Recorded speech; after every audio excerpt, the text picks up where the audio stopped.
versus Pakistan. Round 2 of that match coming up on Sunday, the 21st of September. The script could have been different, and for a long time, it did appear like UAE could be the team that finished in second place. And as far as Group A is concerned, but Pakistan somehow managing to get a win for themselves. Their second win, the only two teams that they've beaten in this tournament thus far, Oman and now the UAE. Of course, India have already gotten themselves 4 points, and it will change to six as we know. It's just mere formality for the Indian team tomorrow as they take on Oman.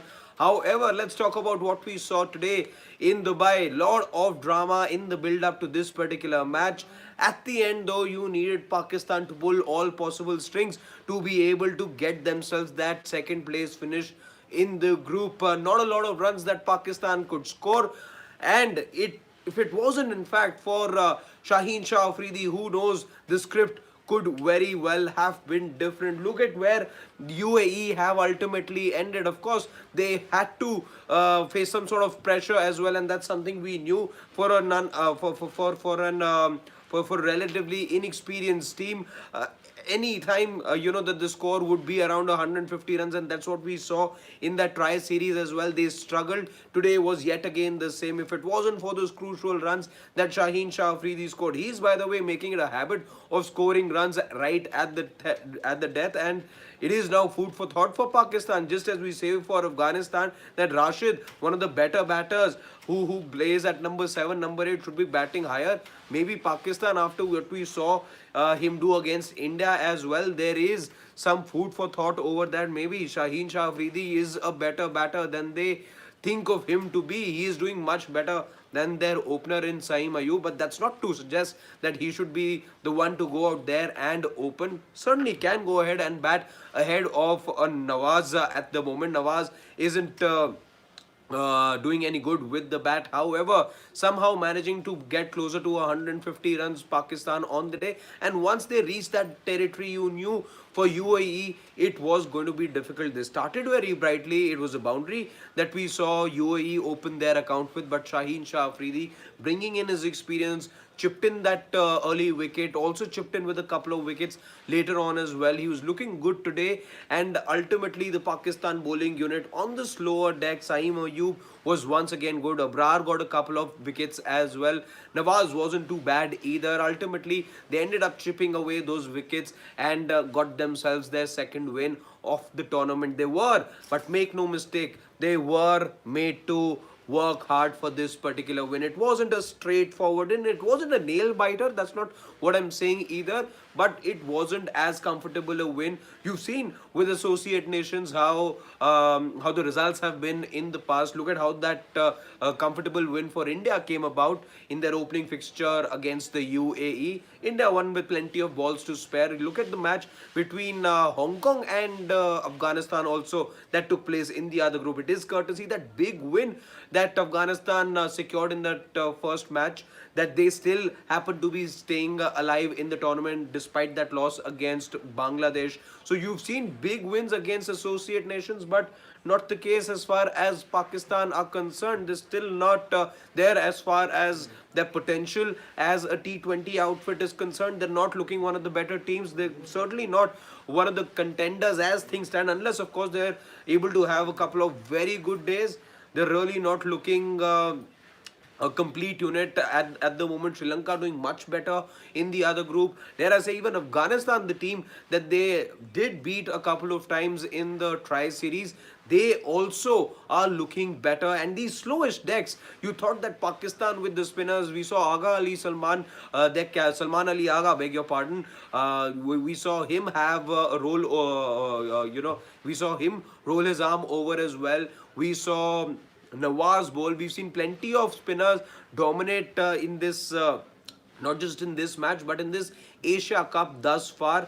Today, though, Pakistan did go ahead and play two out-and-out seamers in Haris Rauf and Shaheen Shah Afridi. However, they've got the spinners, and we've seen how spinners have dictated the terms in this Asia Cup, but they're still not doing their part, if you were to ask me. Still better is expected.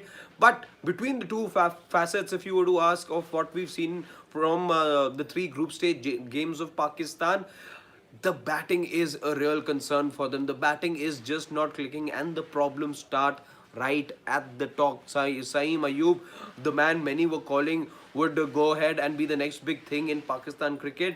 Maybe he needs to put all of those sentiments aside, all of those comments aside, and focus on the game. We've seen a couple of golden ducks from him today. What we saw was a two-ball duck, so silver duck is what we saw from him today. He really needs to focus because in that India match you saw a nothing ball really has a poke at it, finds the man at point. Today as well, there was only one man on the offside that was planted exactly for that particular shot inside the power play, and he holds out yet again. So plenty going wrong with that Pakistan batting. It's just not able to get those runs.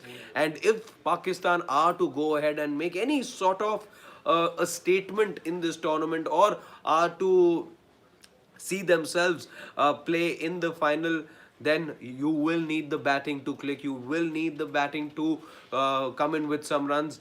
Fakhar Zaman did score a half century today, but we all saw the manner in which he went about. And if it wasn't for those 50 runs of his as well, that stability, in fact, at the time that he got out, I remember the score read something 80 odd, and 50 of those runs had come from Fakhar Zaman, and the others around him were just. Yeah, were just not able to do much. So if Pakistan really see themselves playing in yet another, or should I say, on yet another Sunday, they played on the 14th of September. They will play on the 21st. If they want to play on another Sunday, that is the 20th, the day that the final of the Asia Cup will happen, then this batting unit really needs to come together. Otherwise, there is a Sri Lanka, there will be another India match that they will have to play. And I don't quite see this team doing well if this is the way that they are going to be performing. Plenty going wrong with Pakistan, because today as well, as we saw, they were made to work hard. They were sharp, though. I must compliment Pakistan for one thing over here, which is their fielding. This fielding under pressure was spot on. They did save the boundaries, they did throw in the dives, and they did take their catches, most importantly, something that the Pakistan team has been guilty of in the past. Now, though, is the big test for them going forward. They have a couple of days to regroup. There's plenty of drama that they were subjected to today. I'm sure they were also on plenty of calls. There were plenty of directives being thrown at them as well, to be in the hotel, to go out there and perform, not knowing what exactly is happening because the calls are being taken somewhere else. Not easy for the players as well to get their act together, but they will have to put the drama aside and get ready, because there is going to be bigger drama. Now, though, with everything that has happened today, you just cannot keep the drama away from another India-Pakistan match. It's going to be the second meeting between the two sides, and now the stakes are going to be higher than ever. We've said this multiple times in the build-up to the Asia Cup, that every move of the two teams is being watched very closely. Now, with the handshake controversy erupting, snowballing into a massive national issue in Pakistan, and making some sort of a controversy and some sort of noise here in India as well. Now the stakes are extremely high for the encounter that will take place between the two teams on the 21st. So both teams will have to be extremely strong as far as the mental abilities are concerned. Keep away the noise as much as they can, and get their A game. Pakistan will have to do an extra couple of yards than the Indian team, I would say, because the pressure is now on them. Not only were they annihilated in that previous match, the whole conversation, the whole handshake snub, the whole controversy around Andy Pycroft has affected the Pakistan team much more than it has affected the Indian team. So they will have to put all of this in the background, regroup, regather themselves, focus on the match at hand, because skill wise we know there's a huge gap. So they have a few things to get in order before they face India, and if they are to avoid yet another humiliating defeat. The gulf is big. It's team number 1 versus team number 7 in the ICC rankings. Let's see how round 2 of that match now plays out. Today, though, we were all entertained as newsmen. This place was absolutely buzzing.